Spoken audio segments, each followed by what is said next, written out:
여러분, 오늘 말씀에서는 가룟 유다의 배반과 예수님의 성만찬 식사의 말씀이 나오고 있습니다. 먼저 가룟 유다는 유월절이 다가올 때 예수님을 대제사장들에게 팔 것을 그렇게 약속하고 있습니다. 우리 그 말씀 다시 한 번 더 같이 보겠습니다. 14절에서 16절까지 말씀입니다. 오늘 본문의 초반입니다. 14절에서 16절까지 말씀 같이 읽습니다. 시작. 그때에 12 중에 하나인 가룟 유다라 하는 자가 대제사장들에게 가서 말하되 내가 예수를 너희에게 넘겨주리니 얼마나 주려느냐 하니 그들이 은 30을 달아주거늘 그가 그때부터 예수를 넘겨줄 기회를 찾더라. 아멘. 여러분, 이 말씀에서 중요한 것은 지금 예수님을 돈을 받고 팔 것을 제안하는 사람이 누가 먼저 하고 있습니까? 15절을 보시면 가룟 유다가 먼저 제안을 하고 있다는 겁니다. 가룟 유다가 제사장들에게 유혹을 받아 그 마음이 넘어져서 마음이 변질되고 변한 것이 아니라 유다가 먼저 이들을 찾아가서 돈을 달라고. 그래서 15절에 넘겨주면 얼마나 주려느냐, 나에게 얼마나 주면 내가 넘겨줄 수 있느냐라고 그렇게 돈을 요구하며 예수님을 배반하고 있습니다. 여기서 은 30은 종이 팔리는 헐값을 의미하고 있습니다. 즉 유다에게는 이미 예수님은 자신의 주인으로서 생각하지 않고 자신과 상관없는 그저 무가치한 존재로 그렇게 여기며 생각하고 있었다는 겁니다. 여러분, 가룟 유다는 제자들 중에 가장 정치적인 욕심과 물질의 욕심이 많던 사람이었습니다. 그 누구보다도 예수님에 대한 기대가 컸던 사람이 바로 가룟 유다입니다. 그래서 유다는 예수님이 왕이 되어서 이스라엘을 정치적으로 구원해 주실 것이라고 생각했는데, 그런데 점점 시간이 지나고 예수님의 가르침을 들으니 어떻습니까? 그러한 기대와는 다른 분이라는 걸 유다는 알게 되었습니다. 그래서 그의 마음이 변질된 겁니다. 예수님을 배신하고 예수님 대신에 그 대신에 내가 돈이라도 챙기고자 예수님을 이들에게 팔고 있다는 것입니다.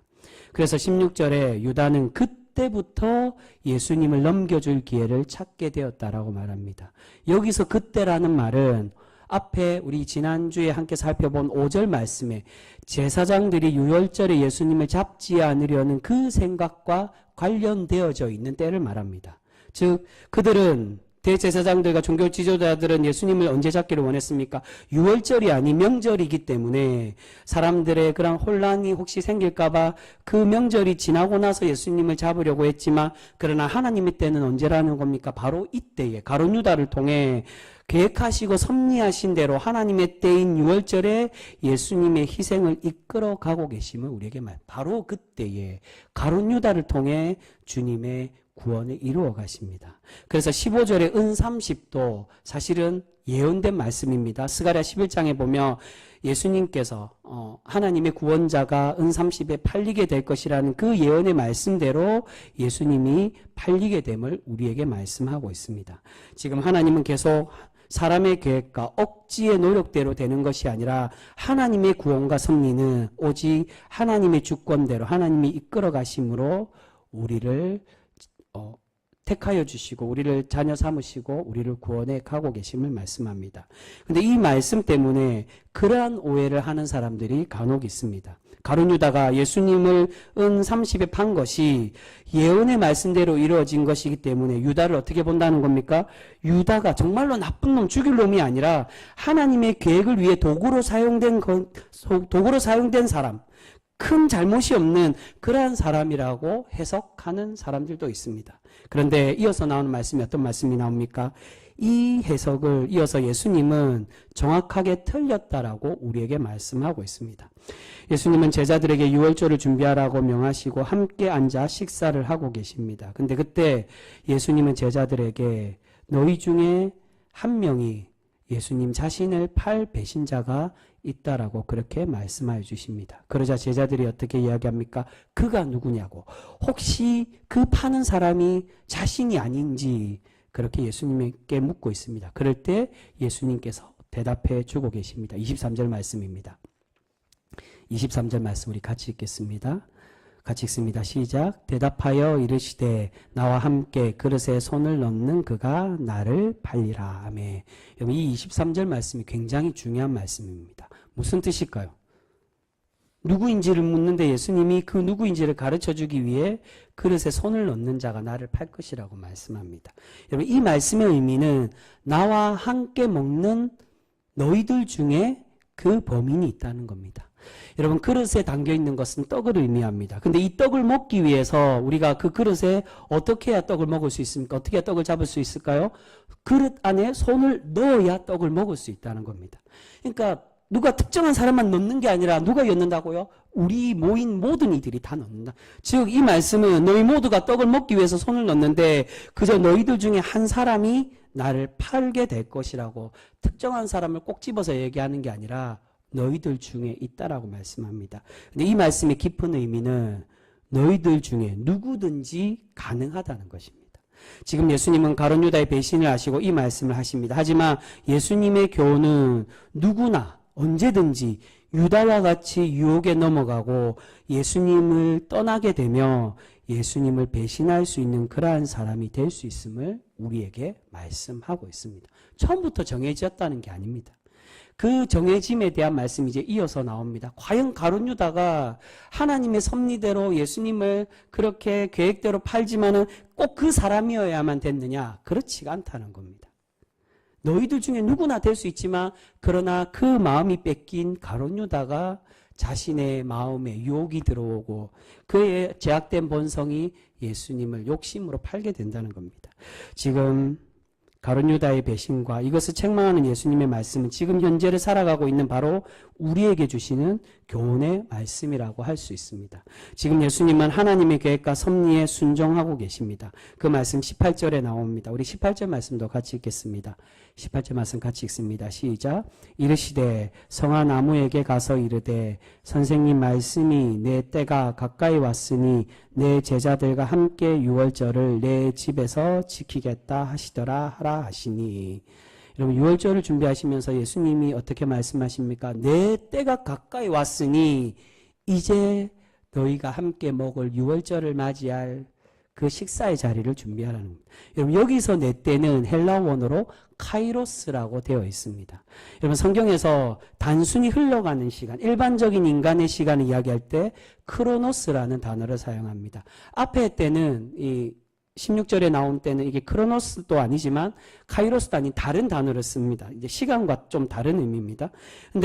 근데 그와 다르게 하나님의 시간, 하나님의 때를 말할 때 어떤 단어를 쓴다고요? 카이로스라는 단어를 사용. 하나님의 시간이라는 겁니다. 지금 예수님께서 내 때라고 말씀하시는 것은, 내 때가 되었다는 것은 바로 하나님의 계획하신 시간, 주님의 그 구원의 섭리를 위해 희생할 그때, 구원의 때가 임하였음을 우리에게 말씀하고 있습니다. 그 말은 지금 예수님은 하나님의 때를 아시고 내가 지금 그 때를 맞이하기 위해 순종하고 있음을 우리에게 그렇게 말씀해 주고 있는 것입니다. 그런데 예수님께 실망하고 예수님을 거부한 가룟 유다는 어떻다는 겁니까? 돈과 권력의 욕심에 눈이 멀어 예수님을 지금 팔아 넘기고 있다는 겁니다. 주님은 우리를 위해서 순종의 길로 가고 계시는데 그러나 가룟 유다는 예수님의 제자로서 가르침의 순종의 자리가 아니라 자신의 욕심을 채우는 자리로 나아가고 있다는 겁니다. 이런 유다의 변질된 마음을 이어서 나오는 25절에 우리에게 잘 보여주고 있습니다. 우리 25절도 같이 읽겠습니다. 시작. 예수를 파는 유다가 대답하여 이르되 랍비여 나는 아니지요. 대답하시되 내가 말하였도다 하시니라. 아멘. 여러분, 지금 유다가 예수님을 어떤 호칭으로 부르고 있습니까? 랍비라고 부릅니다. 선생이라고 부르고 있습니다. 여러분, 이 랍비라는 표현, 선생이라는 표현은 예수님을 주님으로 믿지 않던 사람들이 흔히 부르던 호칭이 바로 랍비입니다.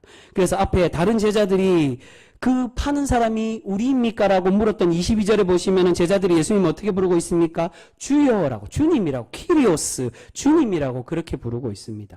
다른 제자들은 그래도 예수님이 자신의 주인으로 그렇게 인식하고 예수님을 따르고 있었다는 겁니다. 그런데 욕심과 물질의 눈이 먼 가룟 유다는 예수님을 어떻게 보고 있습니까? 주님이 아닌 나의 구원자로 인정하고 그렇게 받아들이는 것이 아니라 그저 자신의 수단을 채우는 도구로만 여기며 예수님께 나오고 있는 것을 볼 수 있습니다. 여러분, 지금 가룟 유다의 이야기는 우리 신앙인들에게 주는 그러한 교훈의 말씀이라고 할 수 있습니다.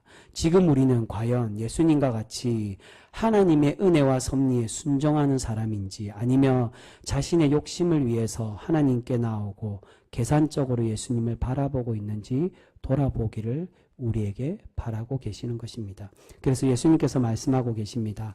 나와 함께 먹는 너희들 모두가 그 그릇에 손을 넣는 사람이라고.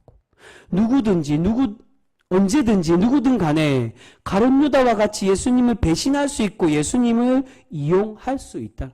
특정한 사람, 이미 정해졌다가 아니라 누구든지 간에 욕심이 먼저 앞서는 사람은, 주님께 나오는 사람이 예수님과 같이 하나님께 나아갈 때 순종의 길로, 섬김과 희생의 길로 나가는 사람이 아니라 자신의 욕심을 채우고 자신이 생각했던 예수님의 상, 신의 상, 그런 교회의 상을 만들어가는 사람이 아니라, 그러한 사람은 결국 무너지고 넘어지는 그러한 사람이 될 수밖에 없음을, 우리 주님은 그러한 손을 넣는 사람, 누구든지 될 수 있는 유다와 같은 사람이 아니라 주님의 순종의 길을 따라오는 사람이 되기를 우리에게 바라고 계시는 것입니다. 여러분, 우리는 과연 예수님을 어떤 분으로 믿고 계십니까?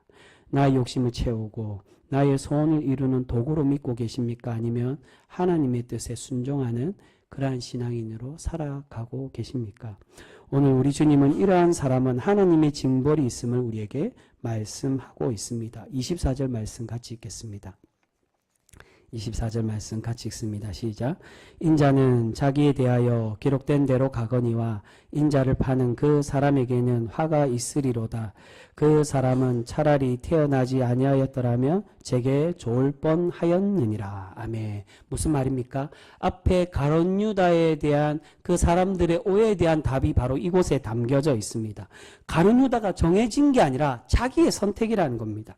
예수님의 죽으심은 하나님의 계획과 섭리로 이루어지는 거지만, 그러나 유다의 배반은 어떻다는 겁니까? 자신의 선택으로 하는 것이기에 그는 하나님의 징벌이 예비되어 있다는 것. 정말 하나님이 온전히 그를 꼭두각시처럼 사용하셔서 다 가룟 유다가 배신하기로 예비되어 있다면 하나님이 가룟 유다를 징벌할 수가 없습니다. 왜냐하면 하나님의 계획대로 순종한 것이니까요. 근데 그렇지가 않다는 겁니다. 하나님이 우리를 구원하시기 위해 예수님이 희생하는 것은 당연히 주님의 계획하신 대로 이루어지는 거지만, 그러나 가룟 유다의 배신은 어떠한 배신이라는 겁니까? 자기의 자유의지로 선택한다는 겁니다. 여러분, 우리가 하나님의 구원의 백성이 되는 것을 운명론처럼 결코 생각해서는 안 됩니다. 하나님께서 우리를 사랑하시고 구원하시기 위해서 가능성을 열어두시고 그렇게 구원의 백성을 삼으시기 작정하셨지만, 그러나 그것을 선택하는 것은 유다와 같이 우리 의지로, 우리에게 주신 자유의지로 우리가 선택하게 된다는 것입니다. 그래서 은혜와 믿음으로 얘기하는 겁니다. 우리에게 은혜를 주셨지만, 그러나 그 은혜를 믿는 것은 우리의 자유에 맡기셨다는 겁니다. 결코 우리를 꼭두각시처럼 그렇게 하나님 계획대로, 누구는 벌받는 사람, 징벌당한 사람, 누구는 구원받는 사람은 완전 쪼개 나누신 게 아니라 우리의 신실한 중심의 모습을 보고 기뻐하기를 원하신다는 겁니다. 그렇게 우리가 잘못된 선택을 하면 하나님께서는 우리의 욕심과 불의함대로 하나님의 책망이 있음을 오늘 이 가룟 유다를 통해 우리에게 말씀하십니다. 여러분, 오늘 예수님은 바로 이러한 잘못된 선택이 아니라 주님을 쫓아가고 주님의 은혜에 동참하는 사람이 되라고 우리에게 요구하고 계십니다. 그 요구의 말씀이 이어서 나오는 26절에서 28절까지 말씀입니다. 26절에서 28절 우리 같이 읽겠습니다. 시작. 그들이 먹을 때에 예수께서 떡을 가지사 축복하시고 떼어 제자들에게 주시며 이르시되 받아서 먹으라, 이것은 내 몸이니라 하시고, 또 잔을 가지사 감사기도 하시고 그들에게 주시며 이르시되 너희가 다 이것을 마시라, 이것은 제사함을 얻게 하려고 많은 사람을 위하여 흘리는 바 나의 피 곧 언약의 피니라. 아멘. 지금 예수님은 자신의 십자가 고난에 대한 의미를 우리에게 설명해 주고 계십니다. 자신의 죽음은 몸을 내어주고 피를 흘리심으로 우리를 구원하시기 위한 유월절의 어린 양과 같은 희생의 말씀이라고, 희생의 피라고 그렇게 말씀해 주십니다. 그리고 이것을 우리가 받아 먹고 받아 마심으로 함께 동참해야 됨을 말씀하십니다. 그래서 28절에 어떻게 말씀하십니까? 이 피가 우리에게 어떤 의미를 가졌다고요? 곧 주님과 맺는 언약의 피라고 말씀하십니다. 새 언약을 맺어야 된다. 여기서 말하는 주님과 맺는 언약의 피는 예레미야 선지자가 말한 새 언약을 의미합니다. 여러분, 모세가 시내산에서 하나님과 언약을 맺을 때 어떻게 언약을 맺습니까? 하나님께 언약의 말씀, 십계명의 말씀을 받고 이것을 맺기 위해 원래 전통적으로 언약대로 소와 양의 피를 흘려 그들을 희생시켜 피를 뿌려서 제단에다가도 뿌리고 백성들에게도 뿌렸습니다. 뿌려서 너희는 하나님의 언약의 백성이다. 하나님과 이 피로 언약을 맺었다. 계속 그 레위기의 말씀, 제사에 대한 말씀을 드렸습니다. 재물을 쪼갠다는 것, 네가 이 언약을 어기면 이 동물과 같이 이렇게 화를 당하고 죽게 될 것이다. 하나님도 그렇게 되면 너희도 그렇게 될 것이라는 하나님의 언약의 피의 맹세, 죽음의 맹세를 하는 게 바로 제사의 의미입니다. 하나님은 그렇게 이스라엘 백성들과 맺고 계셨다. 그런데 그것을 어겼기 때문에 이스라엘 백성들과 세상 모든 사람들은 죽어야 되는데 우리 주님은 그렇게 하시는 게 아니라 어떻게 하신다고요? 새 언약을 예수님을 통해 맺게 하셔서 그 피의 언약을 우리가 믿고 우리가 받아 먹고 마심으로 주님과 새 언약을 맺어 새로운 구원의 백성으로 우리를 삼으시고 계심을 말씀하고 있습니다. 그런데 이제 새로운 언약을 맺자고 말씀하십니다. 구약의 모세의 피에 의해서 맺은 언약이 아니라 이제 새로운 언약, 예수님의 희생의 몸을 먹고 너희가 피를 마심으로 주님과 새 언약을 맺으라고 우리에게 당부하십니다. 즉 이 말은 우리가 주님의 구원의 은혜에 동참해라, 받아 먹고 마시라는 건 나와 주님과 언약을 맺어서 주님의 언약의 백성이 되라고. 이제는 가룟 유다와 같이 상관없는 사람이 아니라 유다와 같이 주님을 오해하고 도구로 잘못 이용하는 것이 아니라 주님의 구원에 함께 동참하고 순종의 삶을 살아가라고 우리에게 그렇게 말씀해 주고 계시는 것입니다. 사랑하는 성도 여러분, 기독교는 내 소원을 이루기 위해 하나님을 이용하는 종교가 결코 아닙니다. 십자가의 피로 맺으신 새 언약에 우리가 순종하며 온전히 내 삶을 드리는 진리의 말씀이 바로 기독교라고 말합니다. 우리가 예수님을 내 삶의 수단이 아니라 참된 주님으로 모시고 순종의 길을 걸어갈 때 하나님이 우리를 기뻐 받으시며 참 구원의 백성으로 우리에게 그렇게 삼아 주실 줄 믿습니다. 여러분, 그렇게 생각하시는 분들이 있을 수 있습니다. 왜 계속되는 반복의 이야기지? 근데 여러분, 제가 반복이 아니라 예수님이 반복하십니다. 여러분, 예수님이 자신이 잡히고 죽으실 것을 몇 번 반복하셨습니까?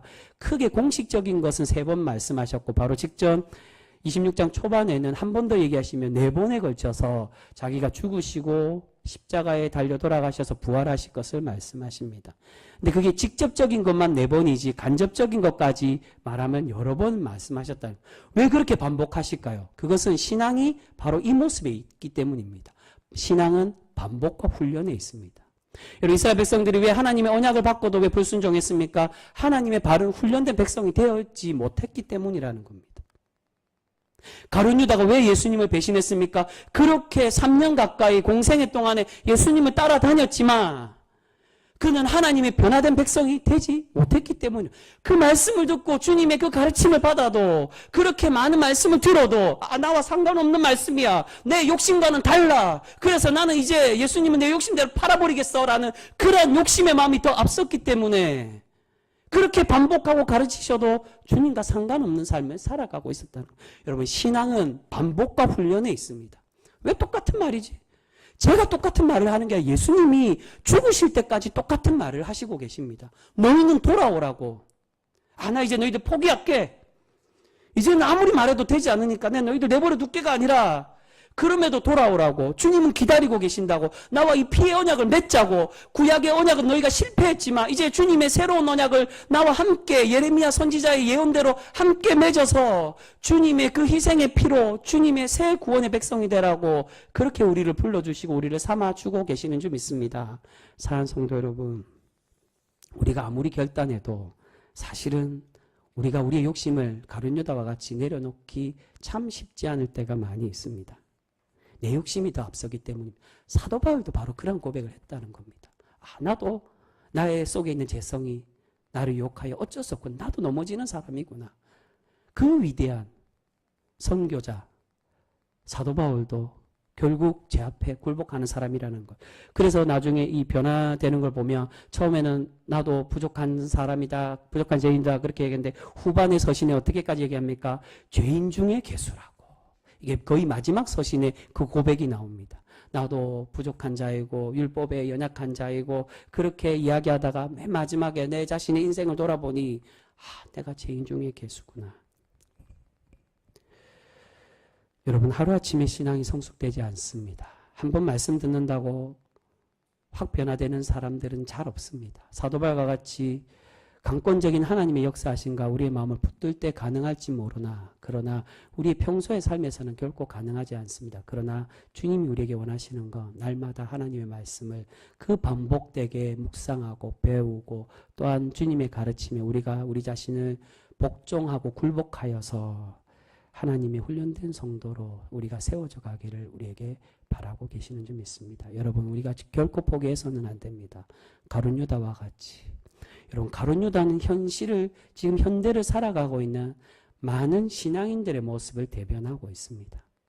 제자들도 사실은 별반 나머지 제자들도 다르지 않아서 주님이라고 부르지만 주님이 이제 이후에 나오는 말씀에 정말로 잡히는 그 극적인 상황에 다 배신하고 다 주님을 모른다고 하고 다 도망갔던 사람들이 바로 주님의 제자들이었습니다. 그럼에도 주님은 이들이 자신을 굴복하고 돌아오기를 우리에게 바라고 계십니다. 너희들 누구든지 다 이 그릇에 손 넣는 사람이라고. 가룟 유다만 그런 게 아니라 다 그럴 수 있다고. 그런데 우리에게 원하시는 건 이제는 손을 넣어 유혹에 빠져 예수님을 팔고 주님을 돈으로 보고 내가 부자 되기 위하여 하나님 내 복을 받기 위하여 체험받기 위하여 주님께 나오고 예배자로 살아가는 것이 아니라 이제는 나의 욕심을 내려놓고 굴복하고 주님이 가신 그 영원한 나라 하나님의 참 구원의 복으로 살아가는 백성이 되기를 우리에게 바라고 계시는 줄 믿습니다. 여러분 우리가 그렇게 이제 나의 욕심을 온전히 내려놓고 주님과 은혜의 언약을 맺고 우리가 순종하여 살아가 하나님의 영원한 복을 누리는 그러한 성도 우리 모두가 되실 수 있기를 주님의 이름으로 축복합니다. 기도하겠습니다.